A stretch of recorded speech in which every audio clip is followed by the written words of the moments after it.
Make a lot of money, build a house, buy a car, sell it and buy a better car, have two cars. Very often, our thoughts keep on going in this direction. You will remember, you will experience that once you have got that one thing, its value suddenly drops. And then you are on to the next thing. But for everyone, or almost everyone, there comes a time when you ask yourself, what's the meaning of my life? So what? I mean, I have lived and okay, so I have got that, I have got this. What have I achieved? So maybe I would request you, dear friends, sometime later today, not now, വീട്ടിൽ പോയിട്ട് അല്ല വീട്ടിലാണ് ഇപ്പോൾ എല്ലാവരും sorry എപ്പോഴെങ്കിലും സമാധാനമായിട്ടിരിക്കുമ്പോൾ ഒന്നോർത്തോളൂ, നിങ്ങൾക്കും എനിക്കുമുള്ളത് ഒരൊറ്റ ജീവിതമാണ്. Mary Oliver wild and precious life എന്ന് വിളിക്കുന്ന സാധനം ഒരെണ്ണം കൂടെ വേണമെന്ന് വച്ച് നമുക്ക് കുറച്ച് പ്ലാൻ ചെയ്ത് പൈസ കളക്ട് ചെയ്ത് ഒരു ജീവിതം കൂടെ വാങ്ങാൻ പറ്റില്ല. വന്യവും അമൂല്യവുമായ ഈ ജീവിതം നമുക്ക് ഒറ്റ ഒരെണ്ണേ ഉള്ളൂ. അതുകൊണ്ട് നമ്മൾ എന്താണ് ചെയ്യാൻ പോകുന്നത് എന്നൊന്ന് ആലോചിക്കാൻ അല്പസമയം ചെലവഴിക്കുന്നത് നന്നായിരിക്കും. എപ്പോഴെങ്കിലും ആലോചിക്കുമോ? Please give a thought to this question. Is it only to pass some exams, get medals and get a beautiful home and etc. that you want? What is it that you plan to do with your own wild and precious life? This question from Mary Oliver. I wish I had asked when I was your age. Because if I had, maybe some at least 20 years of my life would have been spent very differently. Okay, I'll park that thought with you for the time being and move on.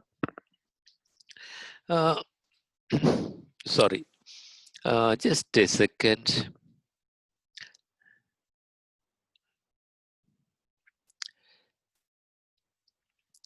So I move on to showing a picture of one of the people. 14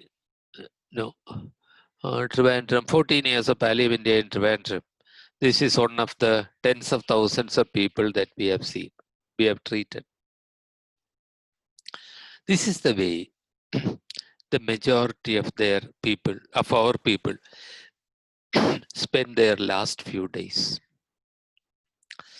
I know we have one person from Delhi and one from Calcutta, West Bengal, whether it's in West Bengal or Delhi or anywhere in India. Majority of people spend their last few days in suffering. A lot of them are alone. And their suffering is in various domains. They have no voice. You don't see them. നിങ്ങളിൽ അധികം പേരും ഇവരെ ഒന്നും കണ്ടിട്ടില്ല. ഇവരേതെങ്കിലും ഒരു വീട്ടിൻ്റെ ചായ്പിലാണ്. അവരുടെ ശബ്ദം കേൾക്കുന്നില്ല.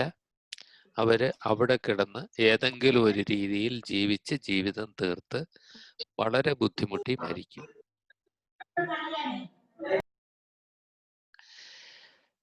ഇത് is this only a problem of the poor? If you have a lot of money, do you get out of this suffering? Unfortunately, in our country, that is not so. I genuinely feel that the poor die better. Poor live better in our last few days and die better in their last few days. I'll tell you why I do this. At least in Kerala, where do the poor people go? Kerala, there are so many palliative care centers, and these people are often seen by palliative care. Kerala government has a palliative care policy, and a nurse provides home visits at least once a month. Whereas, where do the rich people go? Well, it doesn't have to be rich, even middle class. They value their lives and therefore they scrape together all the money they can get. ഏറ്റവും വലിയ ആശുപത്രി പോകും, private ആശുപത്രികളിൽ. ഞാൻ ഈ പറയുന്നത് കേട്ടിരിക്കുന്നവരിൽ എത്ര participants ഉണ്ടെന്ന് എനിക്ക് പറഞ്ഞുകൂടാ. അതിൽ ഒരു സിഗ്നിഫിക്കൻറ്റ് നമ്പർ ഓഫ് ആൾക്കാർ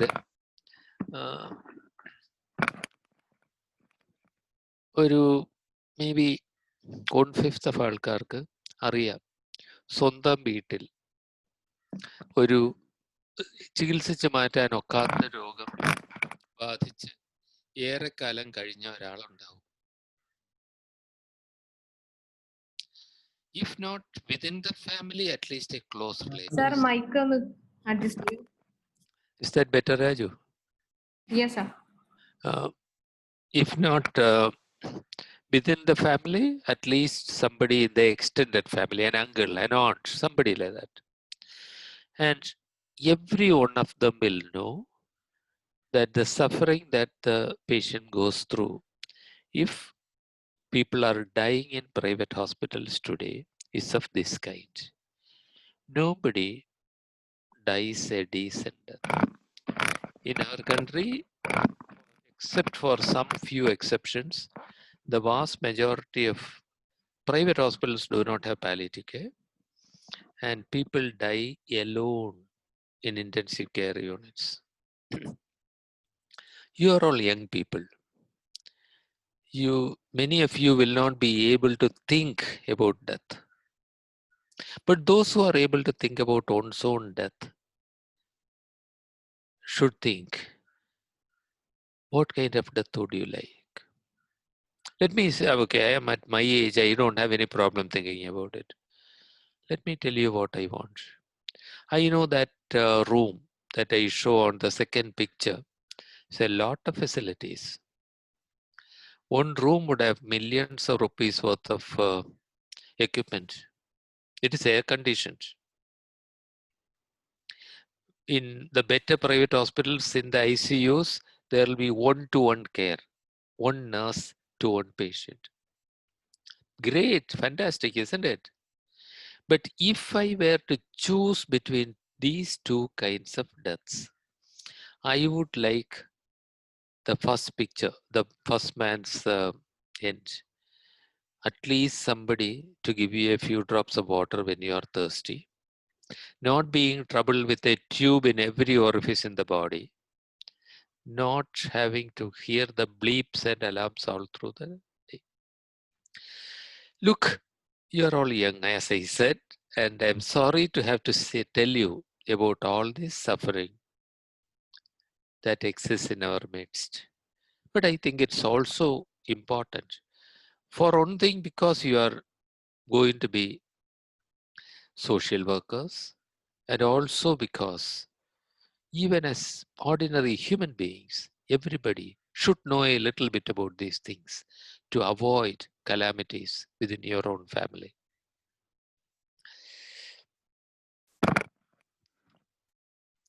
I said that in Kerala, majority, a lot of people get palliative care. Not only in the cities, even in villages. But outside of Kerala, this is not so common. It is estimated that there must be, not counting the primary health centers and panchayats, at least 75% of all the palliative care that happens in the country happens within Kerala. If you go elsewhere, there is very little. It is confined to a few centers in few metropolitan cities, that's all. Therefore, what happens to this man? Here, he has a cancer. He was in this position for most of the day and night because of the pain. You won't believe it. It required only 5 rupees worth of medicine to make him sit up and enjoy a cup of tea. This is possible, but it doesn't get to people. It doesn't get to people in our main hospitals. You have to be back in your village to receive this kind of relief. People live horrible lives and die horrible deaths in the face of incurable diseases.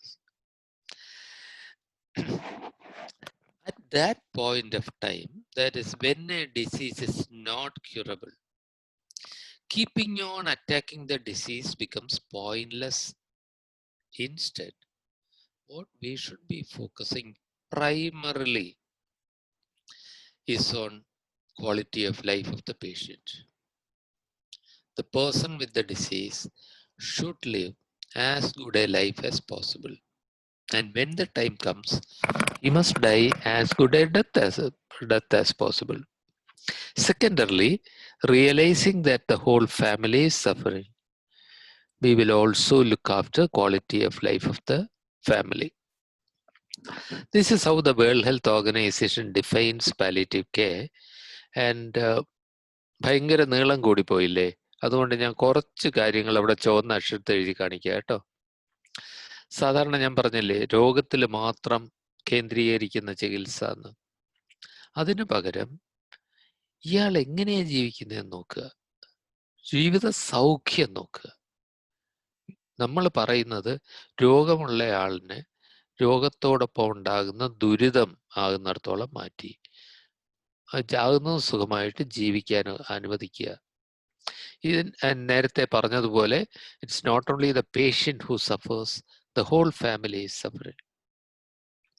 So if the suffering is to be relieved, look at the last part of the paragraph.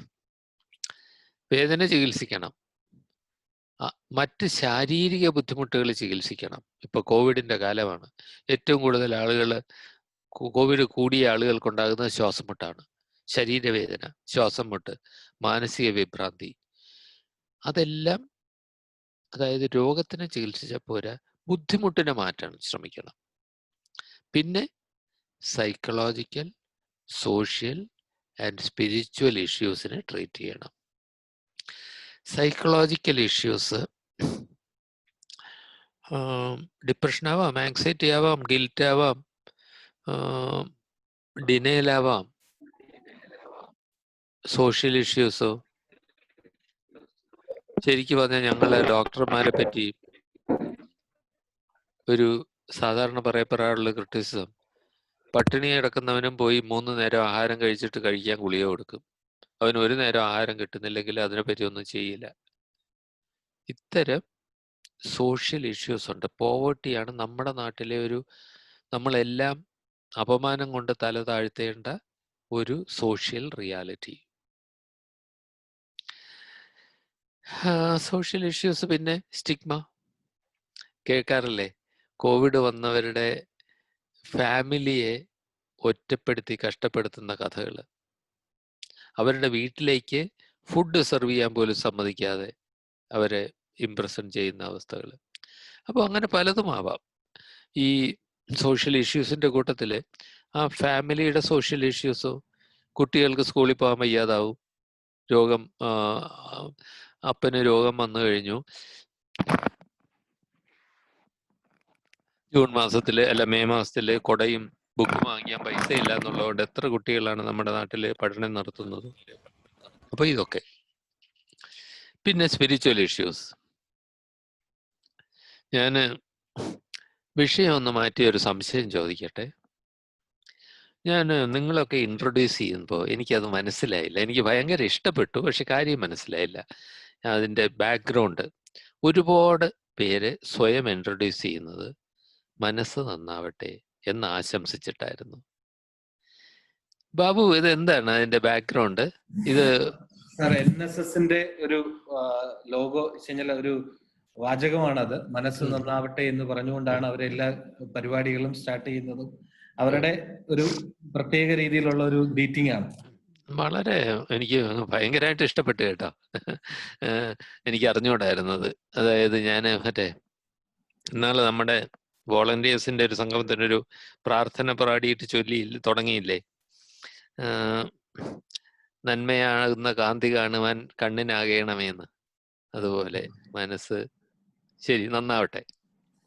നമ്മൾ ആ പറഞ്ഞല്ലോ, നമ്മൾ ആ പറയുന്ന, അതായത് മനസ്സ് നന്നല്ലാതിരിക്കുന്ന ഒരു സ്ഥിതി, ഫിസിക്കൽ ഇഷ്യൂ ആണോ, സൈക്കോളജിക്കൽ ഇഷ്യൂ ആണോ, സോഷ്യൽ ഇഷ്യൂ ആണോ, സ്പിരിച്വൽ ഇഷ്യൂ ആണോ? നമ്മുടെ material needs, we have so many material needs, including love of family. But beyond that, beyond the ordinary material things in life, anything that's important to you is the spiritual aspect. Spiritual aspect എന്ന് പറയുമ്പോൾ ദൈവവിശ്വാസവും മതവുമായിട്ട് ബന്ധപ്പെട്ടതാവണമെന്നില്ല. ചിലർക്ക് അങ്ങനെയാണ്. ഇപ്പോ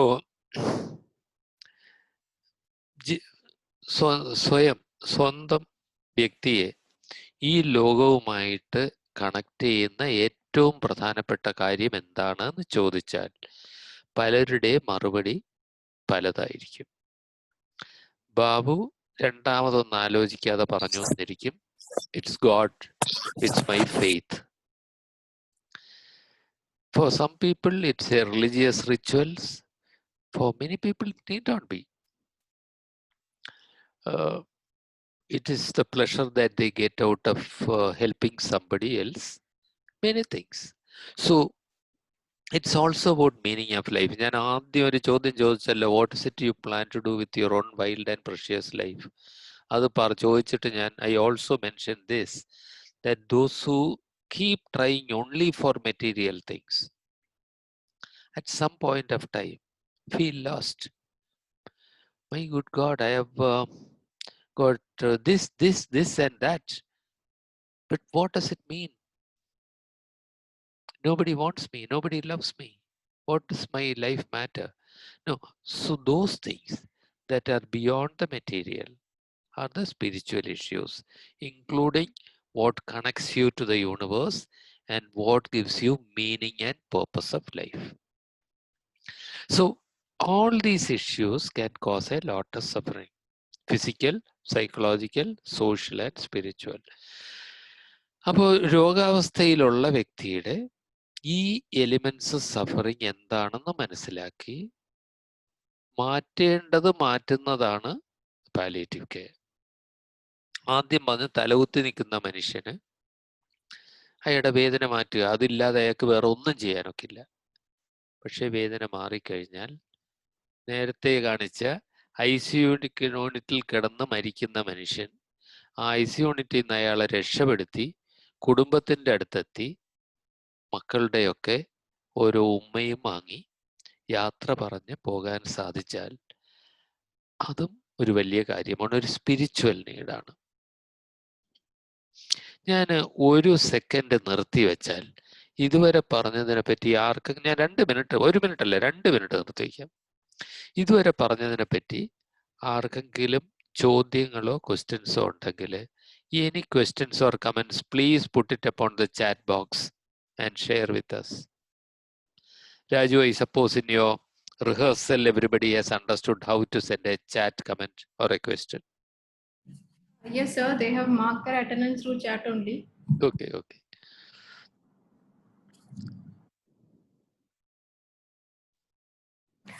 Chat മലയാളത്തിലും type ചെയ്യാം കേട്ടോ, കുഴപ്പമില്ല.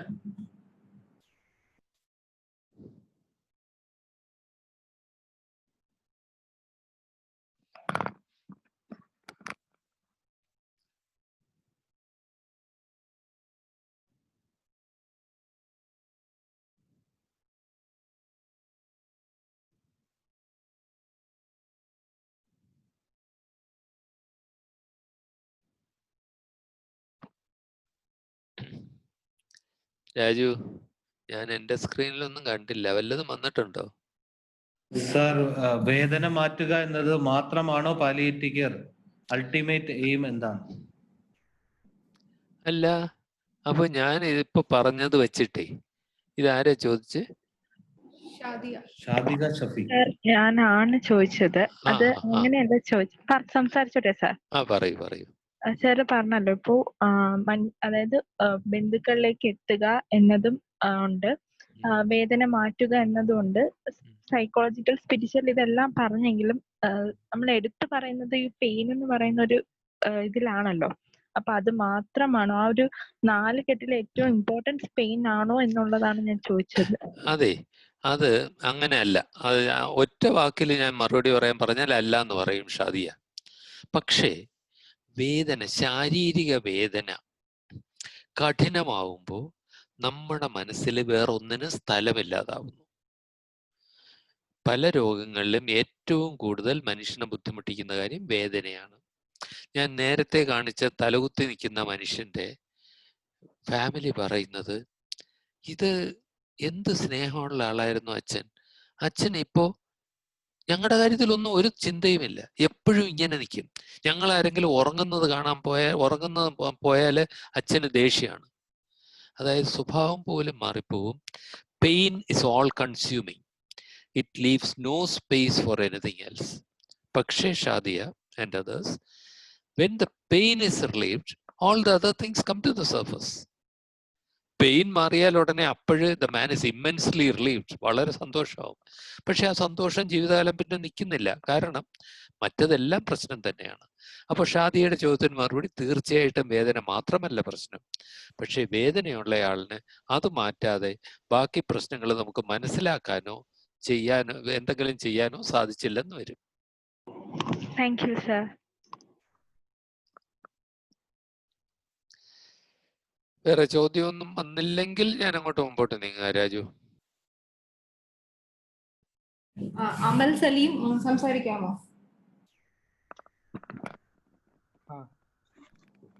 എനിക്ക് ചോദിക്കാനായിട്ടൊന്നുമില്ല. നമ്മളിപ്പം ഒരാൾക്ക് വയ്യാതെ ശാരീരികമായിട്ട് വേദന വന്ന് നിൽക്കുന്ന ഒരു വ്യക്തി, ആ ആളിന് മാനസികമായിട്ട് കുറച്ച് സന്തോഷം കൊടുക്കുകയാണെങ്കിൽ ചിലപ്പോ ആ വേദന മാറി കിട്ടൂലേ എന്നാണ് ഞാൻ ചോദിക്കുന്നത്. അപ്പം അവരെ ഹാപ്പി അല്ല പറഞ്ഞോളൂ, ബാക്കി കംപ്ലീറ്റ് ചെയ്യൂ.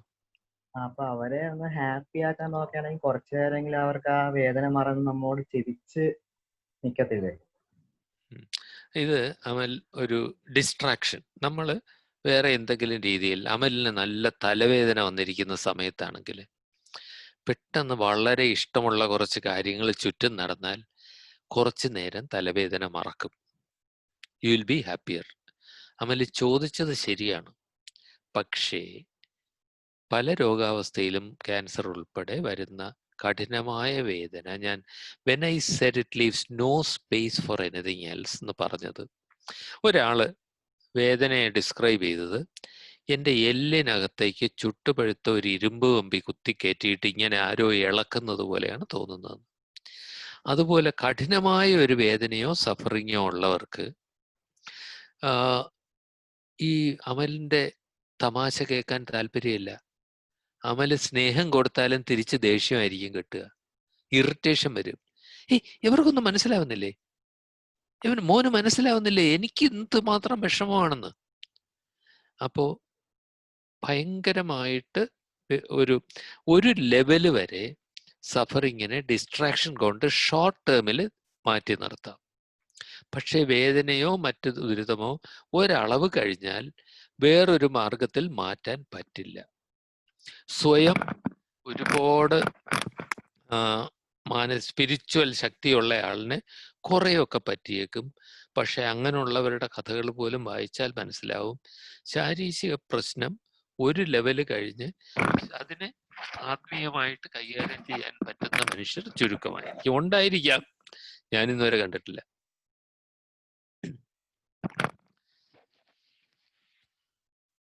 ഇതേ രാജു, എനിക്ക് ഈ സ്ലൈഡ് മുഴുവൻ കാണിച്ചേ തീരുമെന്ന് വാശിയൊന്നുമില്ല. പക്ഷേ ഇതുപോലുള്ള ചോദ്യങ്ങൾ ഉണ്ടെങ്കിൽ അത് പുറത്തു കൊണ്ടുവരലും ആൻസർ ചെയ്യലുമാണ് കൂടുതൽ ഇമ്പോർട്ടൻ്റ് എന്ന് എനിക്ക് തോന്നുന്നു. So if there are other questions, I will take it now. Sir, സർക്കാർ പാലിയേറ്റീവ് കെയറിന്റെ പദ്ധതി രൂപീകരിച്ചിട്ടുണ്ടെന്ന് പറഞ്ഞുവല്ലോ, അതിനെക്കുറിച്ച് പറയാമോ? എങ്ങനെ ഒക്കെയാണ്, എന്തൊക്കെയാണ്? ബാബു, നമ്മൾ ഇവർക്ക് കൊടുക്കാൻ പോകുന്ന ഏതെങ്കിലും സെഷനിൽ അത് വരാനിരിക്കുന്നുണ്ടോ? എങ്കിൽ ഇപ്പൊ വേണ്ട. ഉണ്ട് സർ, ഉണ്ട്. അപ്പോ അത് പിന്നീട് പറയാം. എന്നാല്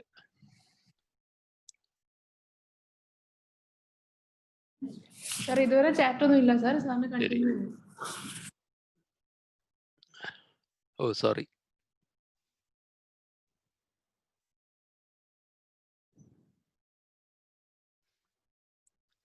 അപ്പോ ഞാൻ അവിടെ 4 വട്ടം കാണിച്ചിട്ടുണ്ട്. ഈ നമ്മൾ നേരത്തെ പറഞ്ഞ ദുരിതത്തിന്റെ 4 അംശങ്ങളാണ്. What I am showing are the 4 elements of suffering, major elements of suffering, social to include financial also, that a person may be going through. ആ പടത്തിൽ കാണുന്ന ചേച്ചി കൈ വച്ചേക്കുന്നത് കണ്ടാൽ അറിയാം അവരുടെ കവിളിലെ ക്യാൻസർ അവർക്ക് വേദന ഉണ്ടാക്കുന്നുണ്ട്. പക്ഷേ ആ വേദന മാത്രമല്ല അവരുടെ ജീവിതത്തിൽ ദുരിതം ഉണ്ടാക്കുന്നത്. സാമൂഹ്യ പ്രശ്നം, ഫിസിക്കൽ, സ്പിരിച്വൽ, എമോഷണൽ എല്ലാം ചേർന്നിട്ടാണ്. ഒരു കാര്യം നിങ്ങൾ നോക്കിയാൽ ഈ ഓരോ സർക്കിളും മറ്റേ സർക്കിളിലേക്ക് കടന്നു കയറിയിട്ടുണ്ട്. അതായത് ഒറിജിനൽ പ്രശ്നം എമോഷണൽ ആണെങ്കിലും അതുകൊണ്ട് ഫിസിക്കൽ വേദനയും ഉണ്ടാവാം. വല്ലാതെ ടെൻഷൻ അടിക്കുമ്പോൾ തലവേദനയോ കഴുത്ത് വേദനയോ ലോ ബാക്ക് പെയിനോ ഒക്കെ വരുന്നത് പലർക്കും അറിയാമായിരിക്കും, പല രീതിയിലും. അതെ, നമ്മുടെ ഇന്നിപ്പോൾ അറ്റൻഡ് ചെയ്യുന്ന കൂട്ടത്തില് ആഷ്ല റാണിയുണ്ട്, നിങ്ങൾ പരിചയപ്പെട്ടു നേരത്തെ. ആഷ്ല പാലിയം ഇന്ത്യ ട്രസ്റ്റിയാണ്, യൂത്ത് ഐക്കൺ അവാർഡ് വിന്നറാണ്, അങ്ങനെയുള്ള പല കാര്യങ്ങളും ഇവിടെ പറഞ്ഞു. ചിലപ്പോൾ ഒരു കാര്യം പറഞ്ഞ് കേട്ടിട്ടുണ്ടാവില്ല, പറഞ്ഞില്ല എന്ന് തോന്നുന്നു ഇൻട്രൊഡക്ഷനിൽ. ആഷ്ല 8 വർഷം മുമ്പ്, ആഷ്ല ഒരു സോഫ്റ്റ്വെയർ പേഴ്സൺ ആണ്, ടെക്കി. ഈ ടെക്കി 8 വർഷം മുമ്പ് 8 വർഷം മുമ്പ് തോന്നുന്നു, കറക്റ്റ് ചെയ്തോണം ആഷ്ല പിന്നീട്, ഒരു ട്രെയിനിൽ യാത്ര ചെയ്യുമ്പോൾ നമ്മൾ പലരും ഒരു സ്റ്റൈലിന് ഡോറിൽ നിൽക്കാറുള്ള പോലെ ആഷ്ല ട്രെയിനിൽ നിന്ന് തെറിച്ച് താഴെ വീണു. കഴുത്തിലെ എല്ലൊടിഞ്ഞു. ആഷ്ല ഉണർന്നപ്പോൾ ആഷ്ല പാരലൈസ്ഡ് ആയിരുന്നു. ആഷ്ല ഇന്നും പാരലൈസ്ഡ് ആണ്. ആഷ്ല 8 വർഷമായിട്ട്, അല്ലെങ്കിൽ എത്ര വർഷമോ അത്രയും വർഷമായിട്ട് വീൽ ചെയറിലാണ്. കൈക്കും പൂർണ്ണ ശക്തിയില്ല. നമ്മൾ ഇങ്ങനെ ടൈപ്പ് ചെയ്യുമ്പോൾ ആഷ്ല ടൈപ്പ് ചെയ്യുന്നത് ഇങ്ങനെയാണ്. ആഷ്ല ഒരു കപ്പ് എടുക്കുന്നത് ഇങ്ങനെയാണ്, ഇങ്ങനെ. ഈ കുറേ ബുദ്ധിമുട്ടുകൾ ആഷ്ല സ്വന്തം ജീവിതത്തിൽ ഒരുപാട് അനുഭവിച്ചിട്ടുണ്ട്. പക്ഷേ അതേസമയം ഇപ്പോൾ ആഷ്ല സാധാരണ ഒരു ആവറേജ് മനുഷ്യൻ ജീവിതത്തിൽ നേടുന്നത് പൈസയുടെ കാര്യമല്ല, വീടിൻ്റെ കാര്യമല്ല, കാറിൻ്റെ കാര്യമല്ല, പക്ഷെ വേറെ ഏതോ രീതിയിൽ ഒരുപാട് സമ്പന്നയാണ് എന്ന് ഞാൻ വിചാരിക്കുന്നു. ആഷ്ല ഒന്ന് രോഗാവസ്ഥയിലുള്ള കാലത്തേക്ക് തിരിച്ചു പോയാൽ ഈ ഞാനിപ്പോൾ കാണിച്ചേക്കുന്ന 4 കാര്യങ്ങളുടെ ഇന്റർപ്ലേ ഒന്ന് പറയാമോ? So Ashla who had an accident 8 years back and is paralyzed below the neck. Please try to explain from your personal experience. I wish I had given you time to think about it. I didn't give you the question early. Whether or these things were relevant in your case from personal experience. Thank you, sir. ഒരു one word answer തീർച്ചയായും അതിനൊരു ഒരുപാട് relevance ഉണ്ടായിരുന്നു. Physically പറയുമ്പോൾ pain sir പറഞ്ഞു, പക്ഷെ എനിക്ക് പറയാനുള്ളത് പെയിൻ മാത്രമായിരിക്കണം എന്നില്ല, പെയിൻ മാത്രമല്ലെന്ന് നമുക്കറിയാം. പക്ഷെ നമ്മുടെ ശാരീരിക അവസ്ഥ സാർ ഇപ്പൊ പറഞ്ഞല്ലോ, അത് കഴിഞ്ഞിട്ട് നമുക്ക് ഒരാളോട് മിണ്ടണമെന്ന് തോന്നണമെങ്കിൽ, ഒന്ന് ചിരിക്കണമെന്ന് തോന്നണമെങ്കിൽ നമ്മുടെ ആ ഒരു ഫിസിക്കൽ പ്രശ്നങ്ങൾ മാറിയാലേ നമുക്ക് തോന്നുള്ളൂ എന്നുള്ളത് ഒരു വലിയ കാര്യമാണ്. അത് ആസ് സിമ്പിൾ ആസ് കോൺസ്റ്റിപ്പേഷൻ ആയിരിക്കാം, നമുക്ക് അറിഞ്ഞുകൂടാ. നമുക്ക് പിന്നെ ആ ഒരു ബുദ്ധിമുട്ട് നിൽക്കുന്ന ഒരു സമയത്ത് നമുക്ക് വേറെ ആരോടും എന്ത് തന്നെ പറഞ്ഞാലും അതിനോട് ഒരു താല്പര്യം തോന്നാനോ അല്ലെങ്കിൽ ചെയ്യാനോ തോന്നില്ല എന്നുള്ളൊരവസ്ഥയുണ്ട്. അപ്പം ഫിസിക്കലി ഉള്ള ഇഷ്യൂസ് നമ്മളെ ഇമോഷണലിയും സോഷ്യലിയും ഒക്കെ എത്രത്തോളം ബാധിക്കും എന്നുള്ളത് പിന്നെ ഒരു വലിയൊരു എക്സാമ്പിൾ. എനിക്ക് ഒരുപാട് എക്സ്പീരിയൻസസ് അങ്ങനെയുണ്ട്. ശരിയാണ്, ഫിസിക്കലി ഡിപ്പെൻഡന്റ് ആവുന്ന ഒരു നിമിഷം ഉണ്ടായിരുന്നു. ഒരു നിമിഷം വരേക്ക് ഞാൻ എൻ്റെ കാര്യങ്ങളെല്ലാം ചെയ്തുകൊണ്ടിരിക്കുകയായിരുന്നു, ജോലി ചെയ്തുകൊണ്ടിരിക്കുകയായിരുന്നു. അടുത്ത മൊമെന്റ് ഞാൻ അറിയുമ്പോൾ എന്നെ എല്ലാ കാര്യത്തിനും എന്താ പറഞ്ഞ ഞാൻ ആകെ ചെയ്തുകൊണ്ടിരുന്നത് ശ്വാസം എടുക്കുകയും സംസാരിക്കുകയും എന്നുള്ളതാണ്. അതിനപ്പുറത്തേക്ക് ബാക്കി എല്ലാ കാര്യങ്ങൾക്കും എനിക്കൊരാൾ ഹെൽപ്പ് വേണമായിരുന്നു. അപ്പം അത് ഫിസിക്കലി നമുക്ക് തരുന്ന ഡിപ്പെൻഡൻസ് ഒരുപാട് വലുതാണ്. അത് നമ്മളെ ഒരുപാട് വേദനിപ്പിക്കുകയും ചെയ്യും. അപ്പം അപ്പോഴാണ് നമുക്ക് ഇമോഷണലി പ്രശ്നം വരുന്നത്. എനിക്ക് ഓർമ്മയുണ്ട്, അപ്പം എന്തെങ്കിലും ആരെങ്കിലും പറയുമ്പോൾ പെട്ടെന്ന് ദേഷ്യം വരും, അല്ലെങ്കിൽ നമുക്ക് തന്നെയുണ്ട് ഡിപ്രഷൻ ഉണ്ട്. അപ്പം അടുത്ത് നിൽക്കുന്ന ആൾ എന്ത് ചെയ്തു തന്നാലും ഒരു തൃപ്തി ഉണ്ടാവില്ല.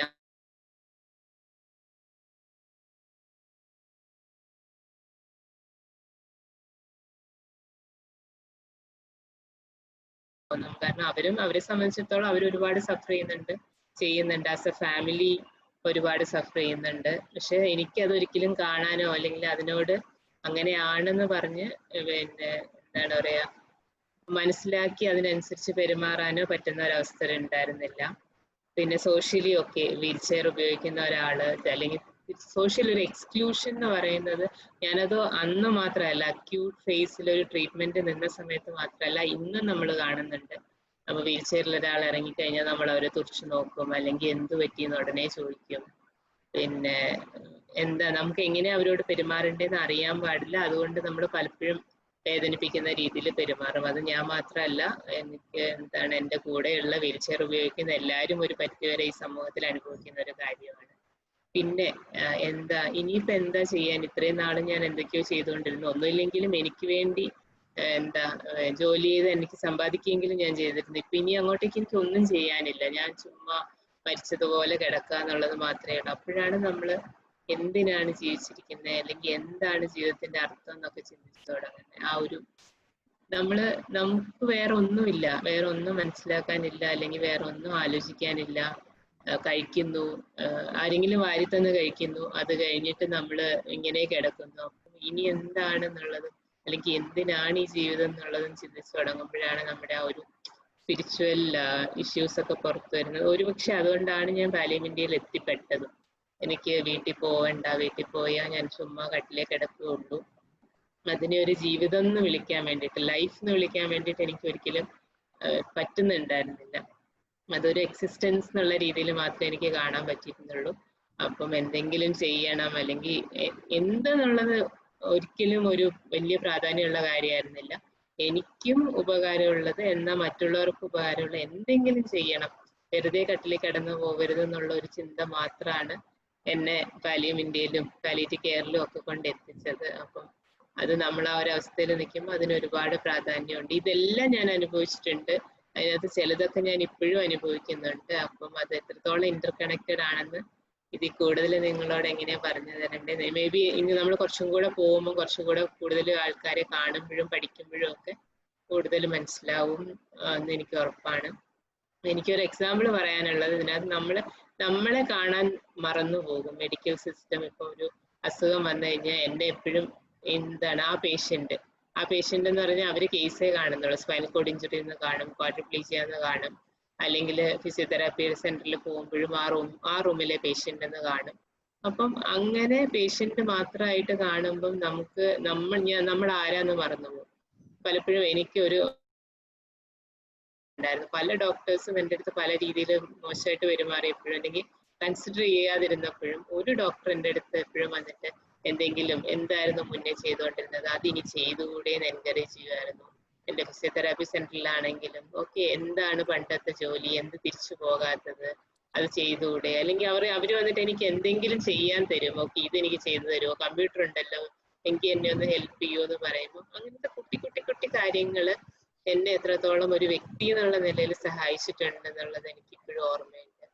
അപ്പം നിങ്ങൾക്കാണെങ്കിലും ചെയ്ത് കൊടുക്കാൻ പറ്റുന്നത്, നിങ്ങളിപ്പോൾ ആലോചിക്കുന്നുണ്ടാവും എന്താണ് ഞാൻ ഈ മെഡിസിൻ്റെ കാര്യമൊക്കെ പറയണു, അല്ലെങ്കിൽ പെയിൻ്റെ കാര്യം പറയണു, ഇതിനു വേണ്ടി ഞാൻ എന്ത് ചെയ്യും? നിങ്ങൾക്ക് ചെയ്യാൻ പറ്റുന്ന ഒരുപാട് കാര്യങ്ങളുണ്ട്. അപ്പം ഈ ട്രെയിനിങ്ങിന്റെ മുന്നോട്ടുള്ള ഇതിൽ അതൊക്കെ പറഞ്ഞു തരുമെന്ന് എനിക്കറിയാം. പക്ഷെ ഒന്ന് മാത്രമേ പറയാനുള്ളൂ, നിങ്ങൾ ഒരാൾക്ക് ഹെൽപ്പ് ചെയ്യുമ്പോൾ ഒരുപാട് പേര് സഫർ ചെയ്യുന്നില്ലേ, 1000 പേര് 1,00,000 പേര് നിങ്ങൾക്ക് എത്ര പേരെ ഹെൽപ്പ് ചെയ്യാൻ പറ്റും? അത് വൈ ഡസ് ദാറ്റ് മാറ്റർ എന്നൊരു ചോദ്യം ആരുടെയെങ്കിലും ഉള്ളിലുണ്ടെങ്കിൽ നിങ്ങൾ ചെയ്തു കൊടുക്കുന്ന ഓരോരുത്തർക്കും കൊടുക്കുന്ന ഒരു നിമിഷം എന്ന് പറയുന്നത് ചിലപ്പോൾ അവരുടെ ജീവിതത്തിലെ ഏറ്റവും വലിയ സഹായമായിരിക്കും, അല്ലെങ്കിൽ ഏറ്റവും വലിയ നിങ്ങൾ കൊടുക്കുന്ന ഒരു കഥ കേട്ടിരിക്കുന്നത് അവരോട് ചെയ്യുന്ന ഏറ്റവും വലിയൊരു സഹായമായിരിക്കും. അപ്പൊ അത് ആ മനുഷ്യന്റെ ജീവിതത്തിൽ എത്രത്തോളം മാറ്റം ഉണ്ടാക്കുന്നു എന്നുള്ളതിനെ കുറിച്ച് മാത്രം നോക്കുക. നിങ്ങൾക്ക് എത്ര പേരെ സഹായിക്കാൻ പറ്റുന്നു എന്നുള്ളതിനകത്ത് ഒരിക്കലും അതല്ല കാര്യം. എങ്ങനെയൊക്കെ ആ ഒരാൾക്ക് ജീവിതം തിരിച്ചു കൊടുക്കാൻ പറ്റുന്നു എന്നുള്ളതിനാണ് കാര്യം എന്നും കൂടെ ഞാൻ പറയട്ടെ. താങ്ക് യു സർ, അത്രയേ ഉള്ളൂ. ആഷ്ല, താങ്ക് യു.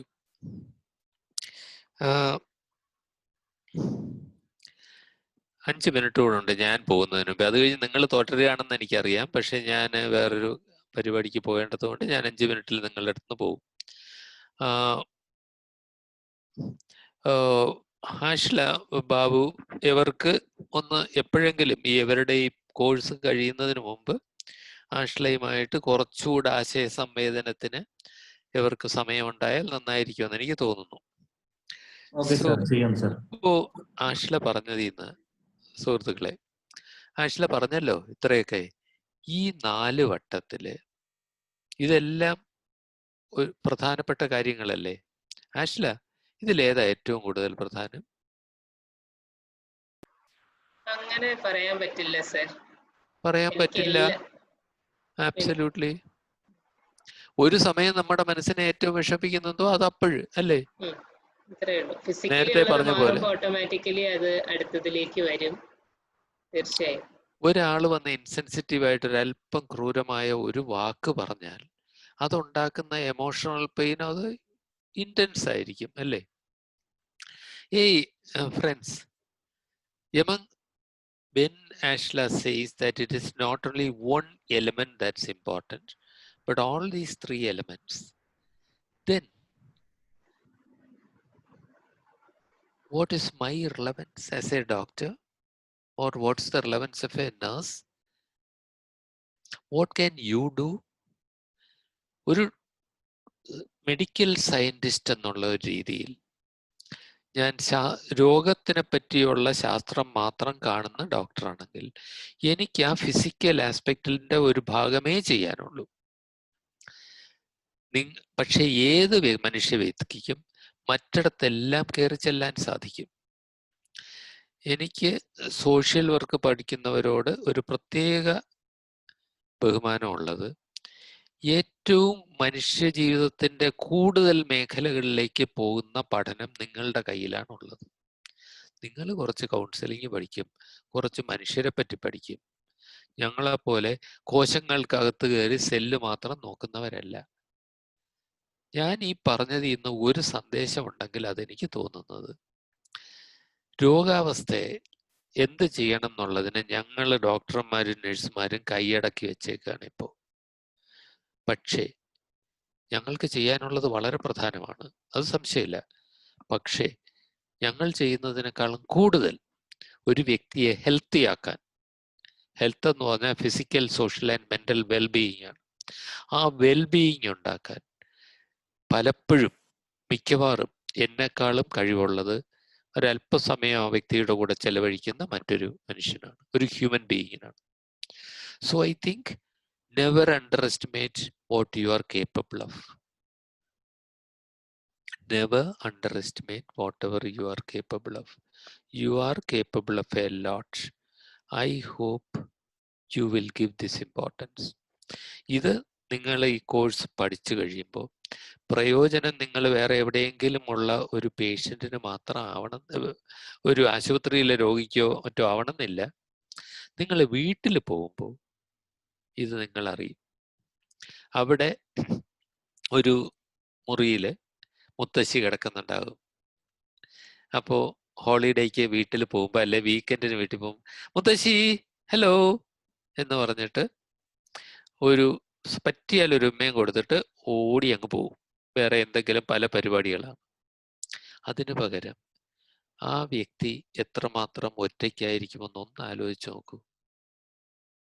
ഒരല്പസമയം ഇരുന്ന് ആ മുത്തശ്ശി എന്തൊക്കെ വിശേഷം എന്ന് പറയുകയും മുത്തശ്ശിയുടെ കാലൊക്കെ കീറി പിന്നെ പോറലേറ്റിരിക്കുന്നു, നഖം വളർന്നിട്ട് മാന്തിയിട്ട്, ആ നഖം ഒന്ന് വെട്ടിക്കൊടുക്കാമോ?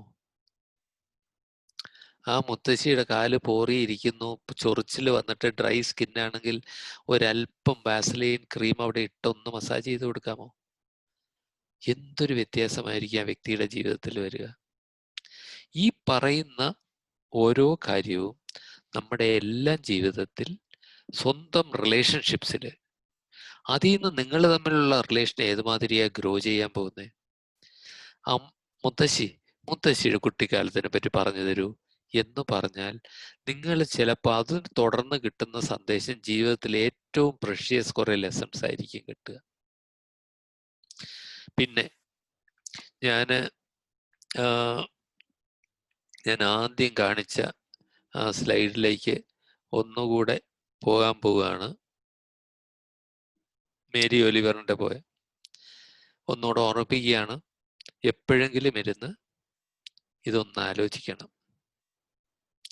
എന്താണ് സ്വന്തം ജീവിതം കൊണ്ട് നമ്മൾ ചെയ്യാൻ ആഗ്രഹിക്കുന്നത്? ഞാൻ പറഞ്ഞതുപോലെ കുറെ കാലം കഴിഞ്ഞ് എന്തായിരുന്നു എൻ്റെ ജീവിതത്തിൻ്റെ അർത്ഥം എന്ന് പറഞ്ഞാൽ, എൻ്റെ മനസ്സിൽ ഓടി ഓടി വരുന്ന ഒരുപാട് ഇമേജസ് ഉണ്ട്. നിങ്ങൾക്ക് ജീവിതത്തിൽ എന്തായിരുന്നു അർത്ഥമെന്ന് സംശയിക്കേണ്ട കാര്യം ഉണ്ടാവാതിരിക്കട്ടെ. കുറെ മനുഷ്യരുടെ ബ്ലെസ്സിങ്സ് നിങ്ങൾക്കുണ്ടാവട്ടെ. ചുരുക്കി പറഞ്ഞാൽ നിങ്ങൾ ആദ്യം പറഞ്ഞതുപോലെ മനസ്സ് നന്നാവട്ടെ. My apologies to the observers. I am sorry that we spoke mostly in Malayalam, a lot in Malayalam. But I am glad you are there, because outside of Kerala, the development of palliative care is so very important to decrease human suffering. I'm sorry that I had to leave. Ashla, if possible at all, please stay back for a couple of minutes and on my behalf answer any questions that anybody may have. Of course, Babu and Raju are also there. Yes, sir. So ladies and gentlemen, before your course is over, I hope to meet you once again. Thank you very much for listening to me patiently. Thank you Rajagopal sir. നമ്മുടെ ഇന്നത്തെ ഇന്നത്തെ ഈ കോഴ്സിന്റെ തുടക്കത്തിൽ തന്നെ വളരെ നല്ല രീതിയിൽ മീൻസ് ഞങ്ങൾക്ക് എല്ലാവർക്കും ഒരു നല്ല മെസ്സേജ് തരത്തക്ക രീതിയിലുള്ള ഒരു പ്രസന്റേഷൻ നൽകിയതിന് പ്രത്യേകമായിട്ടുള്ള നന്ദി ഈ അവസരത്തിൽ അറിയിക്കുക. Thank you Babu. Thank you, sir. Video അല്ലേ?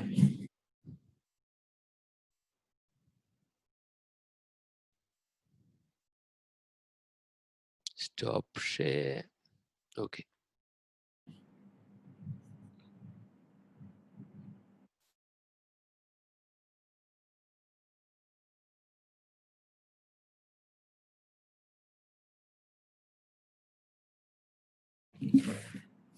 എന്തെങ്കിലും ചോദിക്കാനുണ്ടെങ്കിൽ ഇപ്പൊ ചോദിക്കാവുന്നതാണ്. അത് കഴിഞ്ഞിട്ട് നമുക്കൊരു വീഡിയോ കാണാം.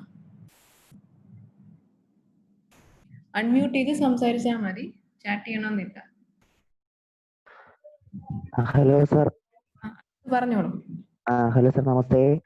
സാർ, ഞങ്ങളാണെങ്കിൽ ഫീൽഡ് വർക്കിന് ഇപ്പോൾ ഒരു വീട്ടിൽ പോയിട്ടുണ്ടായിരുന്നു. അപ്പോ ആ വീട്ടിലാണെങ്കിൽ ആ വീട്ടിലെ ആ ഒരു ചേട്ടൻ, ആ ചേട്ടന്റെ അമ്മ തളർന്നു കിടക്കുകയാണ്. ആ ചേട്ടന്റെ അച്ഛനാണെങ്കിൽ അച്ഛനും വയ്യ, കാല് തളർന്നു കിടക്കുന്നു. പിന്നെ അവരുടെ ആ ഒരു ചേട്ടന്റെ ഒരു അനിയൻ എന്തോ ഒരു അവസരത്തില് ആത്മഹത്യ ചെയ്യുകയുണ്ടായി.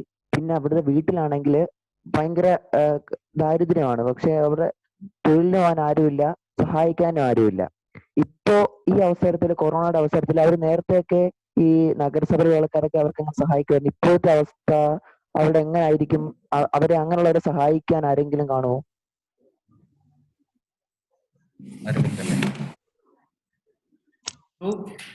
ഇത് ഏത് ഏരിയയിലാണെന്നൊന്ന് സ്പെസിഫൈ ചെയ്ത് പറയാൻ പറ്റുമോ? പറയാം.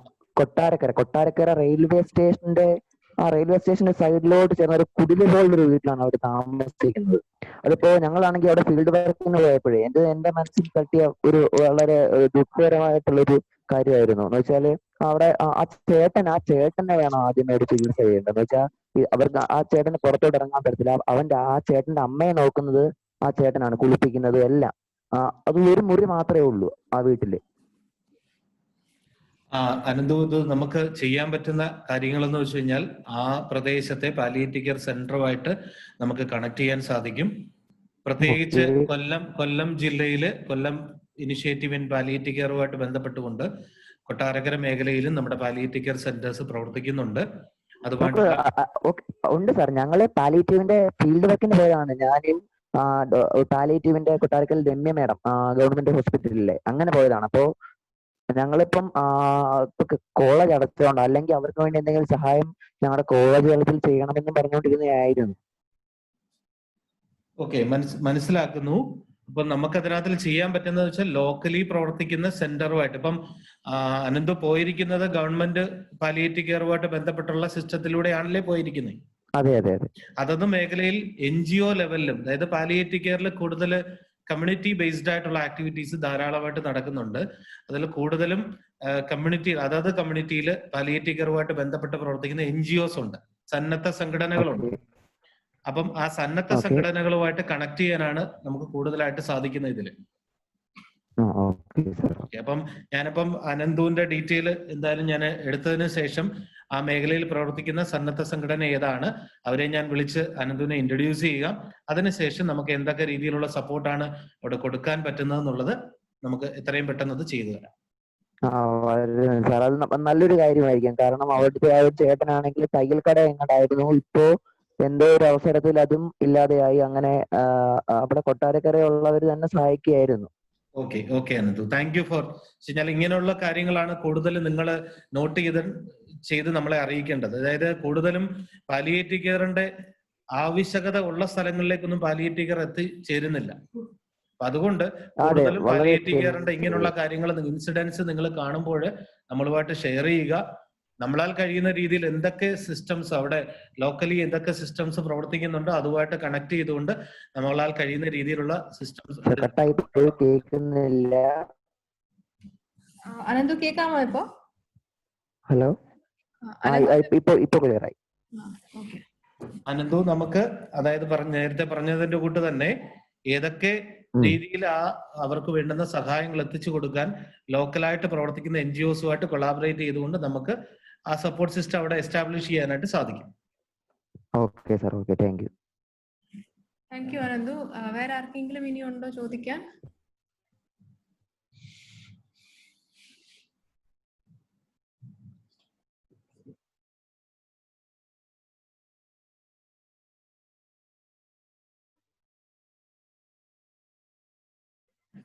അമൽ, എനിക്ക് ഈ ഫ്രൈഡേയിൽ ഒരു എഴുതി മെയിൽ അയക്കാൻ പറഞ്ഞില്ലായിരുന്നോ? അത് എന്റെ ടോപ്പിക് ആണെന്ന് പറയാവോ? നമ്മുടെ ആക്ടിവിറ്റി, അതായത് നമ്മള് നേരത്തെ നിങ്ങൾ കണ്ടിട്ടുള്ളതോ അല്ലെങ്കിൽ ഇപ്പോൾ നിങ്ങളുടെ അറിവിലുള്ളതോ ആയിട്ടുള്ള ഒരു പേഷ്യന്റിന്റെ സ്റ്റോറി, അതിനെ ബേസ് ചെയ്തുകൊണ്ട് നിങ്ങൾക്ക് ഒരു ആക്ടിവിറ്റി നിങ്ങളുടെ കോളേജ് തലത്തിൽ ഒരു ആക്ടിവിറ്റി പ്ലാൻ ചെയ്യുക. അതായത് ഇപ്പൊ തന്നെ അനന്തു പറഞ്ഞ കേസ് പോലെ തന്നെ ഇപ്പം അനന്തുവിന്റെ ഈ കണ്ണിൽപ്പെട്ട ഒരു വ്യക്തിയുടെ സ്റ്റോറിയാണ് നമ്മളുമായിട്ട് ഷെയർ ചെയ്തത്. ഇതേപടി നിങ്ങളും പല ആൾക്കാരെ കാണുന്നതായിരിക്കാം. അപ്പം അവർക്ക് ഏതൊക്കെ രീതിയിലുള്ള സപ്പോർട്ട് സിസ്റ്റംസ് നിങ്ങൾക്ക് ലഭ്യമാക്കാൻ സാധിക്കും എന്നുള്ള ഒരു ആക്ടിവിറ്റി പ്ലാൻ ചെയ്യുക. 1 പേജിലുള്ള ഒരു ആക്ടിവിറ്റി പ്ലാൻ ചെയ്യാനായിട്ടാണ് പറഞ്ഞിരിക്കുന്നത്. നിങ്ങളുടെ ചുറ്റുപാട്, എസ്പെഷ്യലി നിങ്ങളുടെ വീടിന്റെ അടുത്താകാം, അല്ലെ കോളേജിന്റെ ചുറ്റുപാടിലാകാം, ആ രീതിയിലുള്ള ഒരു 1-2 ആൾക്കാരുടെ അനുഭവങ്ങൾ വെച്ചുകൊണ്ട് ഏതൊക്കെ രീതിയിലുള്ള സപ്പോർട്ട് സിസ്റ്റമാണ് നിങ്ങൾക്ക് അവിടെ കൊടുക്കാൻ പറ്റുന്നത്. ഒരു സാമ്പത്തികമായിട്ടുള്ള കാര്യങ്ങളെക്കാൾ ഉപരിയായിട്ട് സോഷ്യലായിട്ടുള്ള സപ്പോർട്ട് നിങ്ങൾക്ക് കൊടുക്കാൻ പറ്റും. ആ രീതിയിലുള്ള ഏതൊക്കെ രീതിയിലുള്ള ആക്ടിവിറ്റീസ് നിങ്ങൾക്ക് പ്ലാൻ ചെയ്യാൻ പറ്റും, ആ ആക്ടിവിറ്റീസ് പ്ലാൻ ചെയ്ത് ഒരു 1 പേജിലാക്കി ഫ്രൈഡേ ഈവനിങ്ങിന് മുമ്പേ നമുക്ക് ഷെയർ ചെയ്യണമെന്നുള്ളതാണ് നമ്മൾ പറഞ്ഞിരിക്കുന്നത്.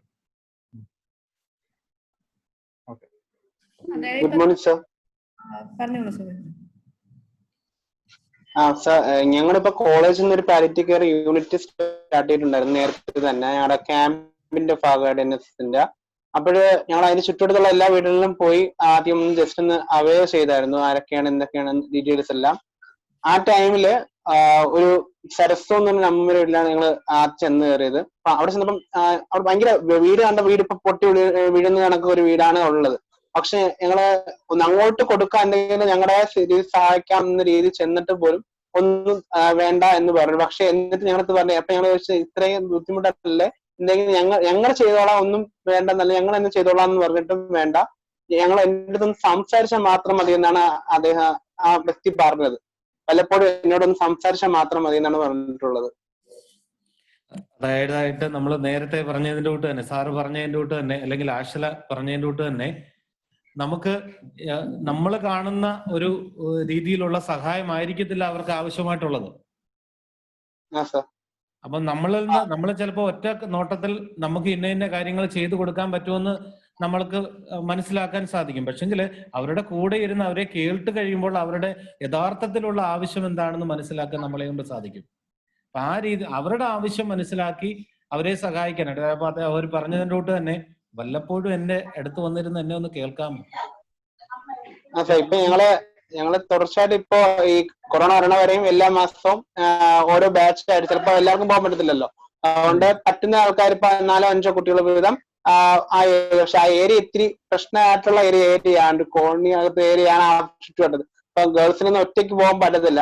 അപ്പം അമ്മ ആയതുകൊണ്ട് അപ്പൊ ബോയ്സും കൂടി ചേർന്ന് ഉൾപ്പെടുത്തിയാണ് ടീമായിട്ടൊക്കെയാണ് പോകുന്നത്. വല്ലപ്പോൾ മിക്കവാറും പോകുന്നത്. ഇപ്പൊ കൊറോണ ആയപ്പം ഒരു ഫോൺ ആ വീട്ടിലാർക്കും ഫോൺ പോലും ഇല്ല. അപ്പൊ ഞങ്ങൾക്കൊന്ന് ഇടയ്ക്ക് ഞങ്ങൾ കോളേജിൽ പോയ ടൈമില് ഞങ്ങൾ അവിടെ പോയി അന്വേഷിച്ചായിരുന്നു. അന്ന് കുഴപ്പമൊന്നുമില്ല, എല്ലാം സുഖമായിട്ടിരിക്കുന്നു എന്നാണ് അറിയിച്ചത്. പിന്നീട് ഇപ്പം 2 മാസമായിട്ട് ഒരു വിവരവും ഇല്ല. അന്വേഷിക്കാൻ ഒന്നും പറ്റില്ല. അവിടുത്തെ കൗൺസിലറിനെ വിളിച്ചിട്ട് അവർക്കൊന്നും അറിയത്തില്ല ഇങ്ങനെ ആൾക്കാരെ കൊണ്ടെന്ന് തന്നെ. സുബിൻ ഇത് ഏത് ഏരിയയിലുള്ള ആളാണെന്നൊന്ന് പറയാൻ പറ്റുമോ? ഇത് ചെമ്പന്തി ശ്രീനാരായണ കോളേജിന്റെ ആ ഏരിയ ആണ്. ഓക്കെ. അത് ഇവരുടെ വീട് നിൽക്കുന്ന ഏരിയയുടെ ആ വാർഡ് എന്തെങ്കിലും അറിയാനായിട്ട് സാധിക്കുമോ? അല്ലെ വാർഡ് കൗൺസിലർ ആരാന്ന് അറിയാൻ പറ്റുമോ നമുക്ക്? വാർഡ് കൗൺസിലർ കൃത്യമായിട്ട് ആളിന്റെ പേര് അറിയത്തില്ല. അവിടെ ഒന്നും പ്രത്യക്ഷം നടക്കുന്നില്ല. വീടൊക്കെ പഴയ ഈ മൺകട്ടോണ്ട് അങ്ങനത്തെ ഒരു വീടൊക്കെയാണ്. വഴിയൊക്കെ വേറെ ഒരു വീടിന്റെ ബാക്കിലൂടെ നമ്മൾ വീട്ടിൽ നിന്ന് കയറുന്നതും, ഫ്രണ്ടിലൂടെ കയറാൻ നേരത്തെ കുന്നിന്റെ മണ്ടയിൽ കൂടി കയറുമ്പോൾ വീട്ടിൽ ചെന്ന് കയറും. ബട്ട് ബാക്കിലൂടെ ചെല്ലുമ്പോൾ വേറൊരു വഴി, രണ്ടും ഒരു വീടിന്റെ ഒരു ചെന്ന് കയറുന്ന വഴി കണക്കല്ല തോന്നുന്നത്. പ്രത്യേകിച്ച് വഴി പറഞ്ഞു തരാനും ഇല്ല. സുബിൻ നമ്മുടെ ചെമ്പഴന്തി കോളേജിന്റെ പരിസരത്താണ് ഇത് അല്ലേ? ചെമ്പഴന്തി കോളേജിന്റെ പരിസരത്താണ്. അപ്പൊ നമ്മൾ ഇതിനെപ്പറ്റി ഒരു കാര്യം ഒന്ന് അന്വേഷിക്കാം. ഏതൊക്കെ രീതിയിൽ നമുക്കവിടെ എന്തെങ്കിലും സഹായം ആവശ്യമുണ്ടെങ്കിൽ ഏതൊക്കെ രീതിയിൽ ഈ സഹായങ്ങൾ എത്തിച്ചു കൊടുക്കാമെന്നുള്ളത് നമ്മുടെ ഭാഗത്തുനിന്ന് നമ്മൾ അന്വേഷിക്കുന്നതായിരിക്കും. അപ്പൊ സുബിന് ഒരു കാര്യം ചെയ്യേണ്ടത്, നമ്മുടെ ഗ്രൂപ്പിലേക്ക് ഇവരുടെ അഡ്രസ്സോ അങ്ങനെയുള്ള എന്തെങ്കിലും ഡീറ്റെയിൽ ഉണ്ടെങ്കിൽ അതൊന്ന് ഷെയർ ചെയ്താൽ വളരെ ഉപകാരം. Okay, thank you Subin.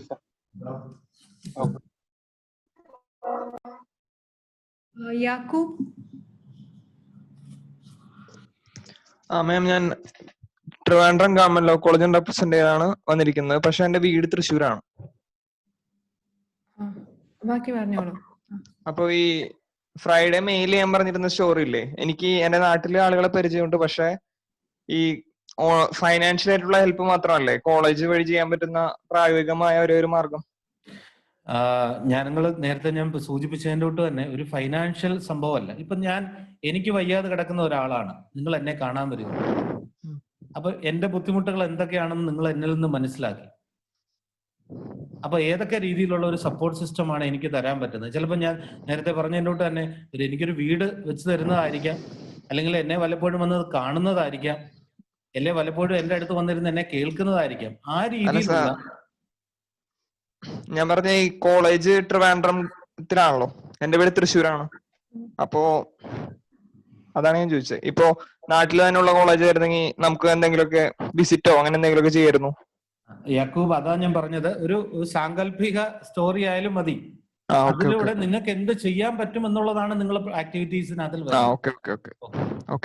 ഇതിപ്പോ നമ്മുടെ കുടുംബത്തിൽ തന്നെ അല്ലെങ്കിൽ നമ്മുടെ പരിസരത്തുള്ള ഏതെങ്കിലും ഒരു പേഷ്യന്റിനെ നിങ്ങൾ കണ്ടിട്ടുണ്ടെങ്കിൽ അവർ നേരിടുന്ന എന്തൊക്കെ പ്രശ്നങ്ങളാണ്. ഇനിയിപ്പോ നമുക്ക് വരാൻ പോകുന്ന ക്ലാസ് എന്ന് വെച്ചാൽ ഹോം കെയർ ഉണ്ട്, കമ്മ്യൂണിക്കേഷൻ ഉണ്ട്. അപ്പൊ ഒരു വ്യക്തിയെ വീട്ടിൽ പോയി കാണുമ്പോൾ നമുക്ക് എങ്ങനെയൊക്കെ സംസാരിക്കാം, എന്തൊക്കെ കാര്യങ്ങൾ അവർക്ക് ചെയ്തു കൊടുക്കാം എന്നുള്ള ഒരു ധാരണ, അതായത് ഈ ഒരു 5 സെഷൻ കഴിയുമ്പോഴത്തേക്ക് നിങ്ങൾക്ക് പാലിയേറ്റീവ് കെയർ മനസ്സിലായി.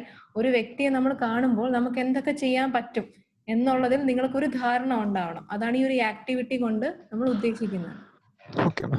അപ്പം ഓരോ സെഷൻസ് കഴിയുമ്പോൾ നിങ്ങൾ ആ ഒരു ആർട്ടിക്കിളിൽ മാറ്റങ്ങൾ വരുത്തി, ഇപ്പം എങ്ങനെ കമ്മ്യൂണിക്കേറ്റ് ചെയ്യണം, ഹോം കെയറിൽ പോയി കഴിഞ്ഞാൽ എന്തൊക്കെ നമുക്ക് ചെയ്തു കൊടുക്കാൻ പറ്റും, ഡോക്ടേഴ്സ് ചെയ്യേണ്ട കാര്യങ്ങൾ എന്തൊക്കെ, നഴ്സുമാർ എങ്ങനെ, വോളണ്ടിയറായി നിങ്ങൾ ചെയ്യുന്ന എങ്ങനെയൊക്കെ, അങ്ങനെയൊക്കെ ഒന്ന് മനസ്സിലാക്കി എല്ലാം ഒന്ന് ഐഡന്റിഫൈ ചെയ്ത് വെക്കുക. നമുക്ക് ചെയ്യാൻ പറ്റുന്ന എങ്ങനെയൊക്കെയാണോ അതെല്ലാം എന്നുള്ള കാര്യം.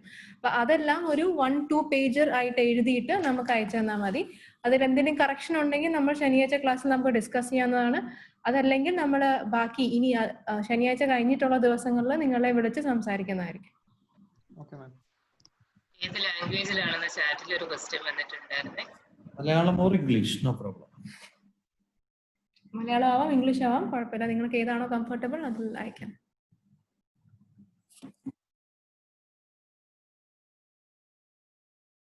നമുക്കിപ്പോ ഒരു വീഡിയോ കാണാം, അത് കഴിഞ്ഞിട്ട് നമുക്ക് ബാക്കി ക്വസ്റ്റ്യൻസ് എടുക്കാമേ.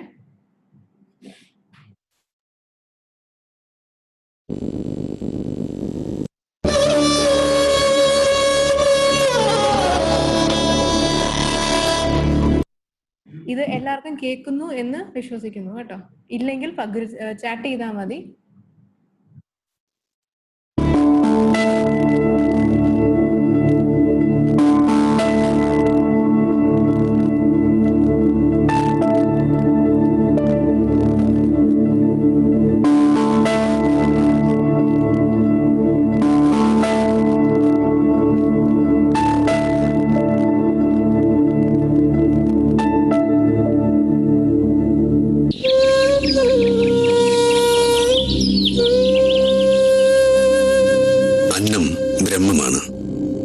ജീവനും ബ്രഹ്മമാണ്. ഓരോ ജീവനും ബ്രഹ്മത്തിന്റെ തന്നെ അംശമാണ്. സഹജീവി നമ്മുടെ തന്നെ ഭാഗമാണ്. സഹജീവിയുടെ വിഷമാവസ്ഥകളിൽ സഹയാത്രയുടെ പൊരുൾ അതാണ്. സ്നേഹത്തിന്റെ ഉരുള വയറിനു മാത്രമല്ല മനസ്സിനുമുള്ളതാണ്. കഠിനമായ വേദന അനുഭവിക്കുന്ന ശരീരങ്ങളും അതിൽ വീർപ്പുമുട്ടുന്ന മനസ്സുകളും പെരുത്തുവരുന്നു. ശ്വാസം മുട്ട്, ഓക്കാനം, ഛർദി, കൈകാലുകളുടെ തളർച്ച, ഉണങ്ങാത്ത വ്രണങ്ങൾ എന്നിവ രോഗിയെയും കുടുംബത്തെയും നരകത്തിലേക്ക് എടുത്തെറിയുന്നു.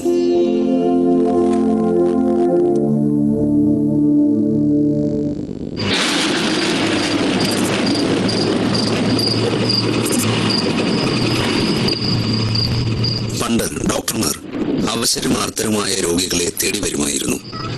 അവരെ പരിശോധിക്കുകയും അവരുടെ പുറത്തു തട്ടി വ്യക്തിപരമായി അന്വേഷിക്കുകയും ചെയ്യുമായിരുന്നു. രോഗിക്ക് ഡോക്ടർ ദൈവമായിരുന്നു. ദൈവത്തിന്റെ സ്റ്റെതസ്കോപ്പ് നെഞ്ചിലൊപ്പുമ്പോൾ ആ തണുപ്പിൽ ഒരു ആത്മവിശ്വാസം വളരുമായിരുന്നു. ആധുനിക കാലത്തെ ആരോഗ്യ സങ്കല്പങ്ങൾ പാടെ മാറി. രോഗി ഡോക്ടറെ തേടി പോകുന്നതാണ് വർത്തമാനകാലം.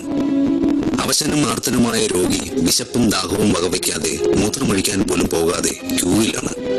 രോഗിയും മാറി. അയാൾ സംശയാലുവായ ഉപഭോക്താവായി. ഡോക്ടറെയും ടെസ്റ്റിങ്ങുകളെയും മരുന്നിനെയും സംശയം. ആകെ ഒരു ഓട്ടം, വിശ്വാസരാഹിത്യം. ആശുപത്രികൾ നെട്ടോട്ട മത്സരവേദികളാവുന്നു.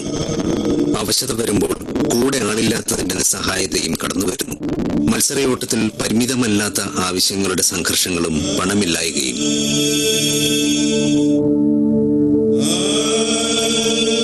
ദീർഘവും നിഷ്ഫലവുമായ ചികിത്സ കൊണ്ട് സാമ്പത്തിക സ്ഥിതി തകരാറാവുന്നു. കടുത്ത മനോനില കൊണ്ട് വിഷാദ രോഗമുണ്ടാകുന്നു. ഇന്ത്യൻ ഭരണഘടനയുടെ 21-ാം ആർട്ടിക്കിൾ പ്രകാരം അന്തസ്സോടെ ജീവിക്കാനുള്ള പൗരാവകാശം കൃത്യമായും ഇനി കിട്ടാനിടയില്ലാത്ത വിധം ലംഘിക്കപ്പെടുന്നു. സാധാരണ ഒരു മരണത്തോടടുത്ത ഒരാള് അല്ലെങ്കിൽ കുറെ കാലം നീണ്ടു നിൽക്കുന്ന ഒരു രോഗത്തില് ഒരുപാട് വേദനയും ബുദ്ധിമുട്ടും മാനസിക ബുദ്ധിമുട്ടും സാമ്പത്തിക ബുദ്ധിമുട്ടും ഒക്കെ അനുഭവിച്ച ഒരാളിനും കുടുംബത്തിന് ഒരുപാട് കുറ്റബോധവും ദേഷ്യവും ഒക്കെ ഉള്ളിലുണ്ടാകും. പലപ്പോഴും വൈദ്യശാസ്ത്രത്തിന്റെ അടുത്തും പൊതുവെയുള്ള വ്യവസ്ഥിതിയുടെ അടുത്തും വളരെ ദേഷ്യമുണ്ടാവാം.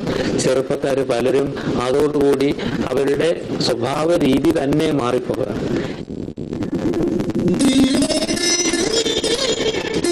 സാന്ത്വനത്തിന്റെ പുതിയ അധ്യായങ്ങൾ വിരചിക്കപ്പെട്ടു കഴിഞ്ഞു. വേദനയും വിഷാദവും പരിചരണത്തിന്റെ ഉയർന്ന ഗുണനിലവാരമുള്ള സ്ട്രോയിലൂടെ ഊറ്റിക്കളയുന്നവർ, പഠിച്ച പാഠങ്ങൾ പരാജയപ്പെടുന്നിടത്ത് വ്യഥയെ അതിന്റെ സമഗ്രതയിൽ സ്വാംശീകരിച്ച് അന്യവത്കരിക്കപ്പെടുന്നവനെ ഒപ്പം നിർത്തുന്ന രീതി രോഗിയുടെ യാതന കുറയ്ക്കുന്നു. അവരുടെ കുടുംബത്തിന് സാമ്പത്തികവും സാമൂഹികവും ആത്മീയവുമായ പിന്തുണ ഉറപ്പാക്കുന്നു.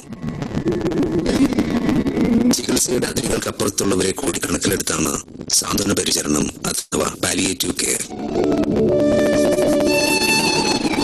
പാലിയേറ്റീവ് കെയർ രോഗത്തെ നിഷേധിക്കലല്ല, ശാസ്ത്രീയമായി തന്നെ രോഗത്തെ അപകടിച്ച് ചികിത്സ ഉറപ്പുവരുത്തുകയാണ്. അതോടൊപ്പം അവർ നിങ്ങളുടെ ശരീര പ്രശ്നങ്ങൾ, വേദന, ഓക്കാനം, വിമ്മിഷ്ടം, ഉണങ്ങാത്ത വ്രണങ്ങൾ ചോദിച്ചറിയുന്നു. നിങ്ങൾ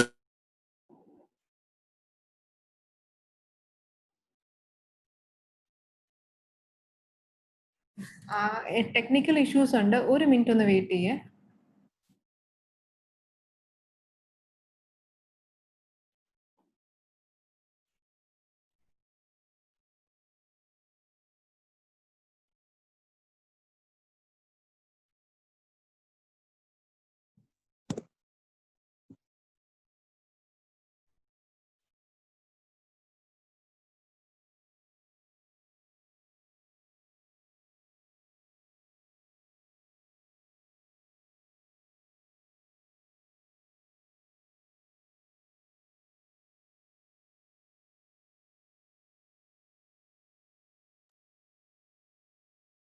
അന്വേഷിക്കുന്നു.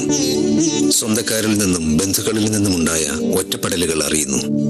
ദൈവം എന്നെ ഇങ്ങനെ ശിക്ഷിച്ചല്ലോ തുടങ്ങിയ ആത്മീയ ദുഃഖങ്ങളും അവരറിയുന്നു.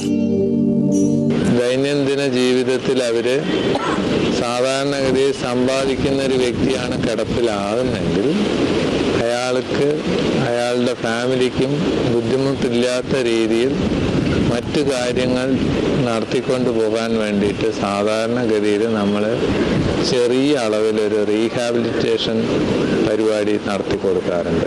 ഈ റീഹാബിലിറ്റേഷൻ എന്ന് പറഞ്ഞാൽ സ്വയം തൊഴിൽ കണ്ടെത്തി അവരെ തന്നെ അതിൽ ഇൻവോൾവ് ചെയ്യിച്ച് ആ വീട്ടിൽ തന്നെ വെച്ച് നടത്താവുന്ന സ്വയം തൊഴിൽ ആണ് ഈ റീഹാബിലിറ്റേഷൻ. പാലിയേറ്റീവ് പ്രവർത്തനം പാവപ്പെട്ടവർക്ക് മാത്രമാണ് എന്ന ധാരണ വേണ്ട.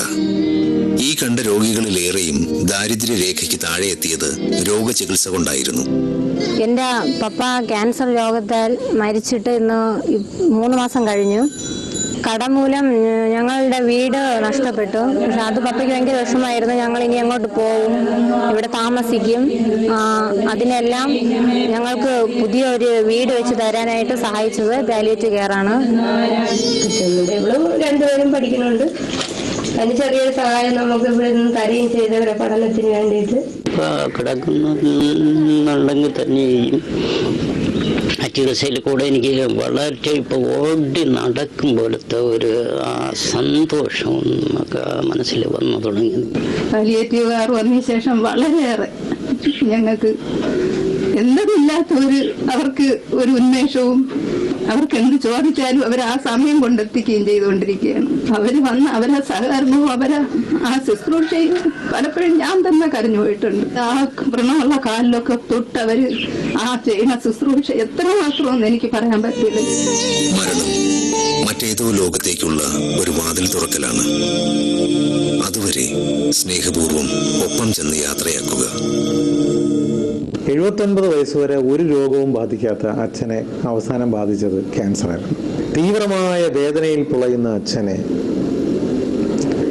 ഈ പാലിയേറ്റീവ് കെയറിൻ്റെ വളരെ സൂക്ഷ്മമായ ചികിത്സാ രീതിയിൽ ആ രോഗത്തെ അല്ലെങ്കിൽ ആ വേദനയെ ശമിപ്പിക്കാനുള്ള ഒരു രീതി അത് ഞങ്ങളെ അത്ഭുതപ്പെടുത്തിയിരുന്നുള്ളതാണ്. അതായത് വേദനയെടുത്ത് പൊളയുന്ന അച്ഛനെ ഒരു സെക്കൻഡിൽ ആ വേദന ഇല്ലാതാക്കുകയും കുറച്ച് കഴിഞ്ഞ് അച്ഛൻ കഴിയുന്നത്ര രീതിയിൽ നമ്മളോടൊക്കെ മക്കളൊക്കെ വിളിക്കുമ്പോൾ പ്രതികരിക്കാൻ തുടങ്ങുകയും ഒക്കെ ചെയ്യുന്ന ഒരു രീതി. ഏറ്റവും പ്രധാനപ്പെട്ട സംഭവം എന്ന് പറഞ്ഞാൽ ഞാൻ നേരത്തെ പറഞ്ഞ വെന്റിലേറ്റർ പോലെയുള്ള യന്ത്രങ്ങളെ ഉപേക്ഷിച്ചിട്ട് എല്ലാ മക്കളും മരുമക്കളും ചെറുമക്കളും ഒക്കെ നോക്കി നിൽക്കവേ അച്ഛനെ ശുശ്രൂഷിക്കാനും അച്ഛനെ മനസ്സിൽ തോന്നുന്ന രീതിയിൽ ഞങ്ങളോട് പ്രതികരിക്കാനും ഒക്കെ കഴിയുന്ന ഒരവസ്ഥ തീർച്ചയായും ഈ ഒരു സമ്പ്രദായത്തിലേക്ക് പോയത് കൊണ്ടാണ് ഞങ്ങൾക്ക് സാധിച്ചത്. മറികടക്കാനാവാത്തത് എന്ന് കരുതുന്ന രോഗങ്ങളെയും ശാസ്ത്രം മറികടക്കുക തന്നെ ചെയ്യും. ശാസ്ത്രത്തിന് വളരാതിരിക്കാനാവില്ല. അതുവരേക്കും വേണ്ടേ ഒരു സമാശ്വാസം?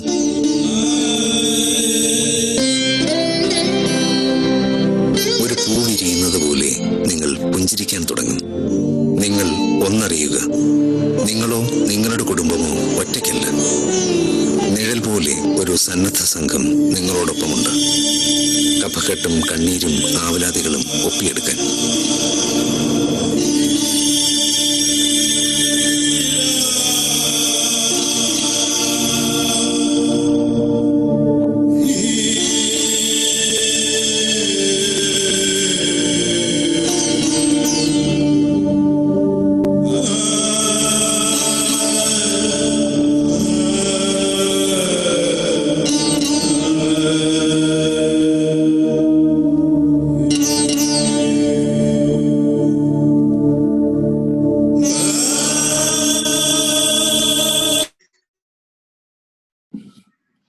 നമുക്ക് കുറച്ചുകൂടെ വ്യക്തത കിട്ടി കാണുമെന്ന് വിചാരിക്കുന്നു പാലിയേറ്റീവ് കെയറിന്റെ ആ മേഖലയെ കുറിച്ച്. ഇനി നമ്മുടെ ഫർദർ ആയിട്ട് നമുക്ക് എന്തെങ്കിലും ക്വസ്റ്റ്യൻസ് ഉണ്ടെങ്കിൽ ചോദിക്കാവുന്നതാണ് ഇപ്പോൾ. അതിനുശേഷം നമ്മൾ ഇന്ന് കണ്ടിട്ടുള്ള കാര്യങ്ങൾ എന്തൊക്കെയാണോ അതിനെപ്പറ്റി നമ്മളൊന്ന് കൺക്ലൂഡ് ചെയ്തിട്ട് ഇന്നത്തെ സെഷൻ നമ്മൾ അവസാനിപ്പിക്കുന്നതായിരിക്കും.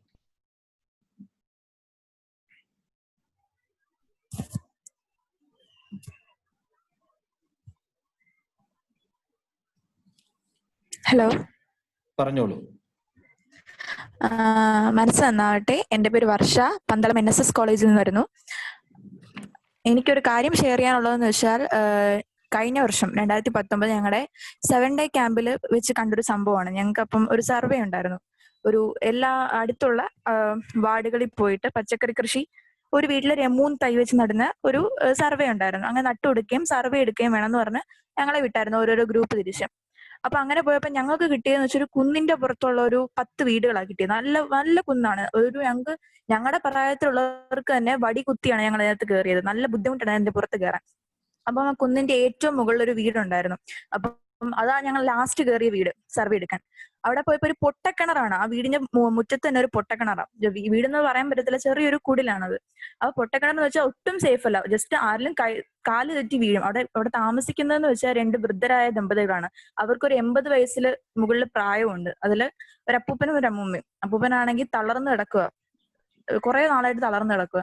അപ്പം ഹോസ്പിറ്റലിൽ കൊണ്ടുപോയിട്ട് അവർ മരുന്നൊക്കെ മേടിക്കുന്നതെന്ന് വെച്ചാൽ ഒരുമിച്ച് കുറെ മാസങ്ങൾക്ക് മരുന്ന് മേടിച്ചിട്ട് കൊണ്ടുപോകും. കാരണം അവർക്ക് പിന്നെ എന്തെങ്കിലും പറ്റിക്കഴിഞ്ഞാൽ ഹോസ്പിറ്റലിൽ കൊണ്ടുപോകാൻ ഒന്നുമുള്ള സാഹചര്യമില്ല. കാരണം ആ കുന്നിന്റെ പുറത്ത് കയറ്റി തന്നെ ഭയങ്കര കഷ്ടപ്പെട്ടൊക്കെയാണ് കുറെ ആൾക്കാർ വെച്ച് അത് കട്ടിലൂടെ പൊക്കിയെ കൊണ്ട്. അങ്ങനെ ഞങ്ങൾ അന്വേഷിച്ചപ്പോൾ അങ്ങനെയൊക്കെയാ പറഞ്ഞത്. അപ്പൊ എന്തേലും ഒന്ന് സംഭവിച്ചു കഴിഞ്ഞാൽ അവർക്ക് ഹോസ്പിറ്റലായിട്ട് ബന്ധപ്പെടാനോ ഫോണോ ഒന്നുമേ ഇല്ലാത്ത അവസ്ഥയാണ്. അവരുടെ അടുത്ത് ചോദിച്ചപ്പം അവർ ഇങ്ങനെ പറഞ്ഞത്, സംസാരിക്കാനൊന്നും ആരില്ല, മക്കളൊക്കെ ഉപേക്ഷിച്ചു പോയ ആൾക്കാരാന്നൊക്കെയാ പറഞ്ഞത്.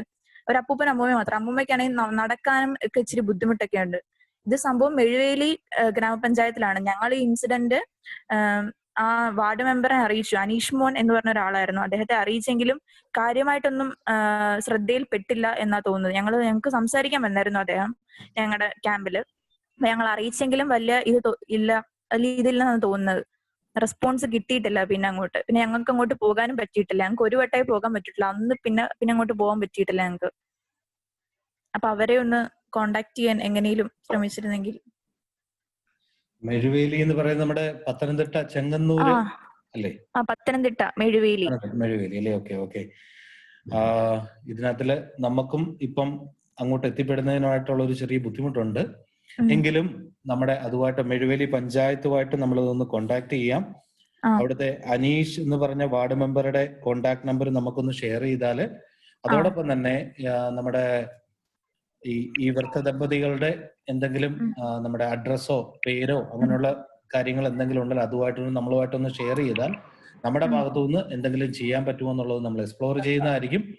അതോടൊപ്പം തന്നെ അവിടുത്തെ പഞ്ചായത്തില് പാലിയേറ്റീവ് കെയറുമായിട്ട് ബന്ധപ്പെട്ടുള്ള ഹോം കെയർ സർവീസസ് അങ്ങനെയുള്ള കാര്യങ്ങളൊക്കെ ഉണ്ടായിരിക്കുന്നതായിരിക്കും. അപ്പൊ അതുമായിട്ട് നമുക്കൊന്ന് കണക്ട് ചെയ്യാം. ഏതൊക്കെ പോസിബിലിറ്റീസ് അവിടെ നമുക്ക് ഉപയോഗിക്കാൻ പറ്റുമോ ആ രീതിയിലെല്ലാം ആ പോസിബിലിറ്റീസ് എല്ലാം നമ്മളത് ഉപയോഗിച്ചിട്ട് അവർക്ക് ചെയ്തു കൊടുക്കാൻ പറ്റുന്ന കാര്യങ്ങൾ ചെയ്തു കൊടുക്കാമെന്ന് വിചാരിക്കുന്നു. അപ്പോൾ ചെയ്യേണ്ടത് ഇത്ര മാത്രം, അവരുടെ കോണ്ടാക്ട് അഡ്രസ്സും പേരും പഞ്ചായത്ത് മെമ്പറുടെ കോണ്ടാക്ട് നമ്പർ നമ്മളുമായിട്ടൊന്ന് ഷെയർ ചെയ്യുക. അതോടൊപ്പം തന്നെ നേരത്തെ ഞാൻ പറഞ്ഞതിൻ്റെ തന്നെ ഈ മേഖലയിലെല്ലാം പഞ്ചായത്ത് ലെവലിൽ palliative care home care services കൊടുക്കുന്നതോടൊപ്പം തന്നെ പർട്ടിക്കുലർ ഏരിയയിൽ തന്നെ NGOs വർക്ക് ചെയ്യുന്നുണ്ട് പാലിയേറ്റീവ് കെയറുമായിട്ട് ബന്ധപ്പെട്ട്. അപ്പൊ അവരുമായിട്ടൂടെ നമുക്കൊന്ന് കണക്ട് ചെയ്യാനായിട്ട് സാധിക്കും. അപ്പൊ ഞങ്ങൾ അതൊന്ന് എക്സ്പ്ലോർ ചെയ്യാം. അതിനനുസരിച്ച് എത്രയും പെട്ടെന്ന് വാട്സപ്പ് ഗ്രൂപ്പിൽ ഇട്ടാൽ മതിയാവും നമ്മുടെ ഇവരുടെ പേഷ്യൻസിന്റെ ഡീറ്റെയിൽ. അതായത് നമ്മുടെ ഇവിടുത്തെ ദമ്പതികളുടെ കോണ്ടാക്ട് അഡ്രസ് ഉണ്ടെങ്കിൽ അത്. Thank you Varsha. സാർ മനസ്സ് നന്നാവട്ടെ. മനസ്സ് നന്നാവട്ടെ. സാർ 2 ആഴ്ചക്ക് മുമ്പേ നമ്മൾ വോളണ്ടിയേഴ്സ് വേറൊരു ചാരിറ്റബിൾ സൊസൈറ്റിയുടെ ഭാഗമായിട്ട് കൊല്ലം ചിന്നക്കട ഉണ്ടല്ലോ, അവിടെ പോയപ്പോൾ കണ്ടൊരു കാഴ്ചയാണ് സാർ. അവിടെ ഒരു അമ്മയും മകനും ഉള്ള ഒരു വീട്ടിൽ, ഒരു വീടെന്ന് പറയാൻ പറ്റുന്ന ഒരു കടമുറിയുടെ ഒരു ഭാഗമാണ് സാർ അത്. അപ്പം ആ ഒരു മോനാണെങ്കിൽ ഇപ്പം TB ഡിസീസും കൂടെ വന്നേക്കും. TB അത് കൂടാതെ തന്നെ ഇപ്പം കണ്ണിന്റെ കാഴ്ചക്ക് ചെറിയ കുറവുണ്ട്. ആ അമ്മയാണെങ്കിൽ ഒരു അമ്പലത്തിൽ ഒരു സ്വീപ്പർ മാത്രമാണ് ആ ഒരു അമ്മ. അപ്പൊ ഇപ്പൊ അസുഖത്തിന് ചികിത്സിക്കാൻ പോലും ആ ഒരു മകന് ക്യാഷ് ഇല്ല കയ്യില്. ആ ഡിസ്ട്രിക്ട് ഹോസ്പിറ്റലിലാണ് ചികിത്സ നടത്തുന്നത്. അപ്പൊ ആ ഹോസ്പിറ്റലിൽ വരാൻ കൂടി ആ കയ്യില് വണ്ടി കൂടിക്ക് കാശില്ല സാർ. അപ്പൊ പാലിയേറ്റീവ് കെയറിന്റെ ഭാഗത്ത് നിന്ന് എന്തെങ്കിലും സഹായം അവർക്ക് കിട്ടിയിരുന്നെങ്കിൽ വലിയ ഉപകാരമായിരുന്നു സാർ. ശരിക, നമ്മുടെ ഏത് പാലിയേറ്റീവ് കെയർ സെന്ററിനെ റെപ്രസെന്റ് ചെയ്ത് നമ്മൾ അവിടെ വിസിറ്റ് ചെയ്തേ? പാലിയേറ്റീവ് കെയർ റെപ്രസെന്റ് ചെയ്തിട്ടാ സാർ ഞങ്ങൾ ലക്ഷ്യ ചാരിറ്റബിൾ സൊസൈറ്റി എന്ന് പറഞ്ഞ ഒരു ഗ്രൂപ്പ് ഉണ്ട്. അതിനെ റെപ്രസെന്റ് ചെയ്ത് 2 സ്റ്റുഡൻസ് ആയതാണ് സാർ. ഓക്കെ, ചിന്നക്കട തന്നെ പാലിയേറ്റീവ് കെയറുമായിട്ട് ബന്ധപ്പെട്ട് ഒരു NGO പ്രവർത്തിക്കുന്നുണ്ട്. അതിന്റെ കോൺടാക്ട് ഡീറ്റെയിൽസ് നമ്മൾ ഷെയർ ചെയ്യാം. അതോടൊപ്പം തന്നെ അവരുമായിട്ട് ഈ ഫാമിലി ഒന്ന് കണക്ട് ചെയ്യാനായിട്ട് ശ്രമിക്കാം. അതായത് കൊല്ലത്തുള്ള കൊല്ലം ജില്ലയിൽ പ്രവർത്തിച്ചുകൊണ്ടിരിക്കുന്ന പാലിയേറ്റീവ് കെയർ. ഇപ്പൊ കേൾക്കാമോ? ഹലോ സാർ, കേൾക്കാമോ? ഇപ്പൊ കേൾക്കാം സാർ. കൊല്ലം ജില്ലയിൽ തന്നെ പ്രവർത്തിച്ചുകൊണ്ടിരിക്കുന്ന പാലിയേറ്റീവ് കെയർ സംഘടനകളുടെ കൂട്ടായ്മ തിരുവനന്തപുരത്ത് അല്ല, നമ്മുടെ കൊല്ലത്ത് ചിന്നക്കടയിൽ തന്നെയാണ് പ്രവർത്തിക്കുന്നത്. ആ ടീമുമായിട്ട് നമ്മളത് കണക്ട് ചെയ്യുന്നതായിരിക്കും. നേരത്തെ പറഞ്ഞതിനോട്ട് തന്നെ ഈ ഫാമിലിയുടെ ഡീറ്റെയിൽ നമ്മളുമായിട്ടൊന്ന് ഷെയർ ചെയ്യുക. Okay, thank you sir. Okay, thank you. ശരിക, മനസ്സ് നന്നാവട്ടെ സാർ. ഈ ചിന്നക്കടയിലുള്ള ആ ഒരു പെയിൻ ആൻഡ് പാലിയേറ്റീവ് കെയറിന്റെ ഇതിൽ തന്നെയാണ് ഞങ്ങൾ വർക്ക് ചെയ്തിട്ടുള്ളത്. ഞങ്ങൾക്ക് ഒരു വട്ടം മാത്രമേ അവിടെ പോകാൻ സാധിച്ചിട്ടുള്ളൂ. മറ്റേ പെയിൻ ആൻഡ് പാലിയേറ്റീവ് കെയർ അല്ലേ ചിന്നക്കടയുള്ളത്? സാറിന്റെ തന്നെ. കാരണം ഞങ്ങളെ കോളേജിൽ ഞങ്ങൾ അവരുമായിട്ട് ബന്ധപ്പെട്ടാണ് പാലിയേറ്റീവ് ക്ലബ്ബ് കൊണ്ടുപോകുന്നത്. അപ്പൊ ഞങ്ങൾക്ക് മന്ത്ലി വിസിറ്റേ വന്നിട്ടുള്ളൂ. അപ്പൊ ഒരു വട്ടമേ പോകാൻ പറ്റിയിട്ടുള്ളൂ. അത് കഴിഞ്ഞപ്പോ കൊറോണ ആയിട്ടുണ്ട്. അപ്പൊ ഞങ്ങൾ അന്ന് ഏകദേശം ഒരു 3 വീടോളം വിസിറ്റ് ചെയ്തിട്ടുണ്ട്. അപ്പം ഇപ്പൊ അവർ ഒരുപാട് ഇത് സ്റ്റാർട്ട് ചെയ്തിട്ടുണ്ടായതുകൊണ്ട് നമുക്ക് അടുത്തുള്ളിടത്തും സഹായങ്ങള് എത്തിക്കുന്നുണ്ട്. അപ്പം അതുമായിട്ട് ബന്ധപ്പെട്ട് ഒരുപാട് ചെയ്യുന്നുണ്ട് NGO. ഭയങ്കര ഒരു സഹായമാണ് NGOയുടെ ഭാഗത്തു നിന്ന് ഉണ്ടായിട്ടുള്ളത്. എന്തായാലും ഞാൻ സരിക പറഞ്ഞ കാര്യങ്ങളും ഷാദിയ പറഞ്ഞ കാര്യങ്ങളും ഞാൻ പിള്ള സാറുമായിട്ട് കൺവേ ചെയ്യുന്നതായിരിക്കും. ഏതൊക്കെ രീതിയിലുള്ള കൂടുതൽ സപ്പോർട്ട് സിസ്റ്റം നമുക്ക് അവിടെ കൊടുക്കാൻ പറ്റുമോ ആ രീതിയിൽ നമുക്ക് വേണ്ടുന്ന ക്രമീകരണങ്ങൾ അവിടെ അറേഞ്ച് ചെയ്യാനായിട്ട് പറ്റും. Thank you. Thank you sir.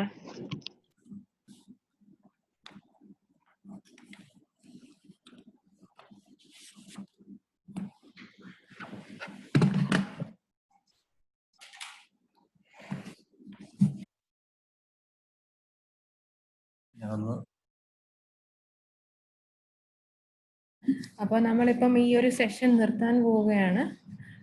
എല്ലാവരും അവരുടെ പേരും കോളേജ് പേരും ചാറ്റിൽ ഒന്ന് ഇടേണ്ടതാണ്. ആദ്യം വന്നപ്പോൾ ചെയ്ത പോലെ തന്നെ ഇപ്പോൾ ഒന്നുകൂടെ ചെയ്യുക. അപ്പൊ നിങ്ങളുടെ അറ്റൻഡൻസ് നമുക്ക് മാർക്ക് ചെയ്യാവുന്നതാണ്. പ്രിയ സുഹൃത്തുക്കളെ, നമ്മൾ ഇന്ന് രാവിലെ മുതൽ 10 മണി മുതൽ കുറെ കാര്യങ്ങൾ കേട്ടുകൊണ്ടിരിക്കുകയായിരുന്നു.